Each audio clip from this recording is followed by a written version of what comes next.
This is One on One.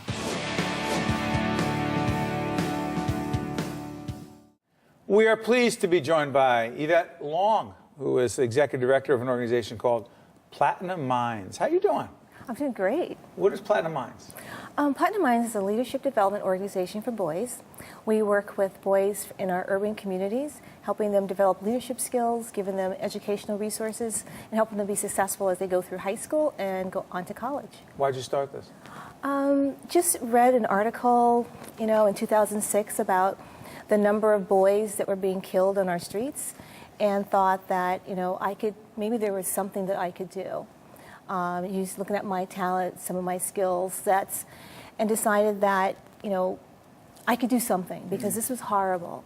And I didn't feel that as a mother myself, that all the mothers that are suffering, losing their children, and all the talent that we're losing in our society with these young boys losing their lives at such early ages, that it wasn't what I felt that what God wanted for our nation and for our world, for us to sit back and watch this happen. So, your background before you started this, describe it.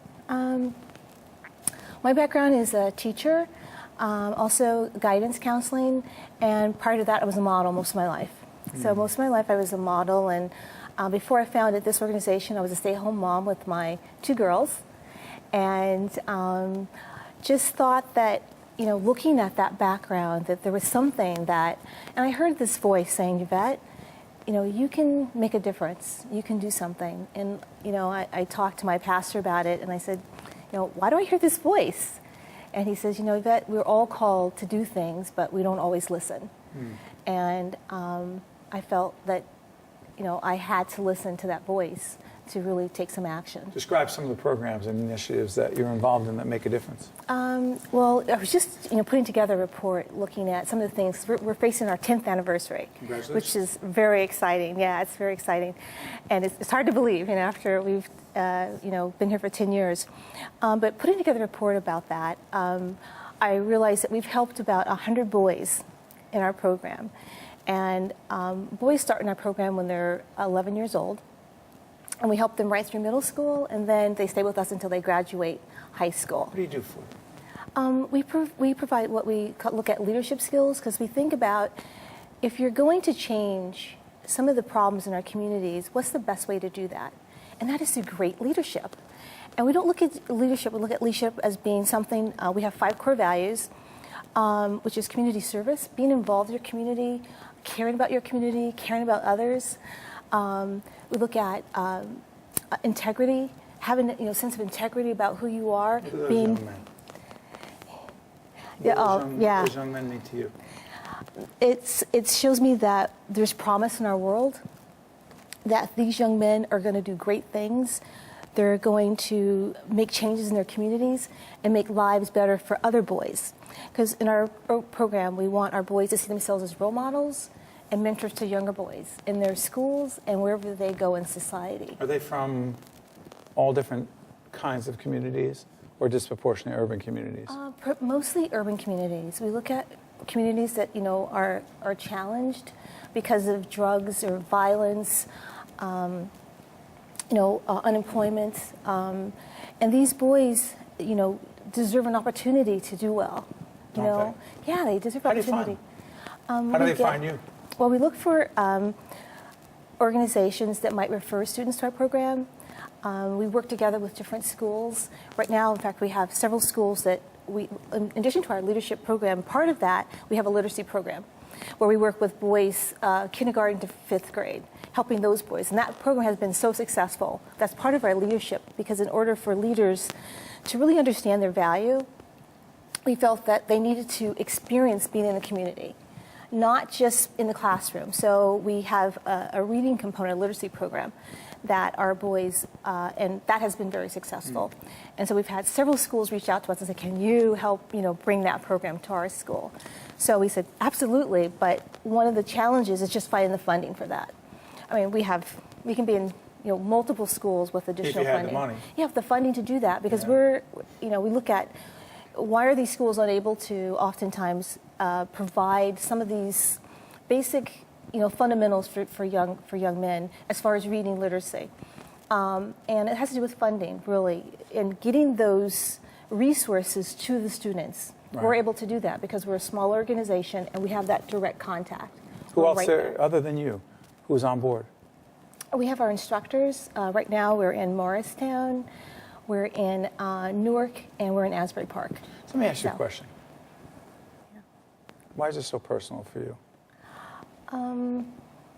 I think because I think that we can do better as a society, and I think that we all have opportunities and gifts that God has given us, and we should use those to the best of our potential to help others. So you see some of these So- young men, right? Yeah. Tell us one young man who you're confident is doing better things than he might otherwise not have done if he had not been in the program. Oh my gosh, there's so many boys. Name one. You want me to give his name, or I don't know if I can Your give his name or call. not. Okay. We have a young man who just graduated from Rutgers, comma cum laude, and he is now working at J.P. Morgan. And he, not only that, he also started a business.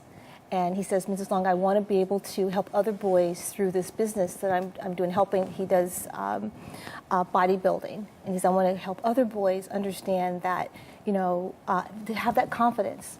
And to me, that was an example. But we have, honestly, many more examples of these young men who feel like they can help other young boys. And that's what we want. That's the biggest thing we want, is for them to understand, one, have a great education, Right. have the resources to get that education, and then to understand that I'm so valuable to this world, and how can I give something back to others? And also involved in STEM as a very big focus: science, technology, engineering, and math. Before I let you go, I'm curious about something. Sure. So much media focus on the problems, on the strife, on the tension, on the lack of trust between young black men, boys, and law enforcement. What do you teach the young men in your program? That law enforcement is not the enemy, and that really there's, in our society, because of the color of your skin, unfortunately, you're going to be judged differently. You're going to be judged before you even get a chance to meet that person. It doesn't matter, law enforcement or anyone in our society. Even unemployment is so high among the Way too black high. community, and that's all. A lot of that has to do with the color of your skin. You get judged by that, and I tell them, be proud of who you are, even though others don't quite understand that you have so much value, and you can provide so much to our society. Just have that love for yourself, and value and understand that there's so much you can do. And you can begin to make those changes in helping other young boys. That's really big, is to really help other young men in our program. Any fathers, I wanted to say, any fathers out there, because we have a lot of boys that come from single parent families, and they want that connection with their father. If you ever, have a young man that comes and wants to connect with you, just, embrace him and love him, because he wants and needs that validation from his father. Yvette Long, keep doing what you're doing. Thanks. Executive Director of an organization called Platinum Minds. You're doing good work. Thank you so much. Appreciate it. Stay right there. We'll be right back and then from NJIT right after this.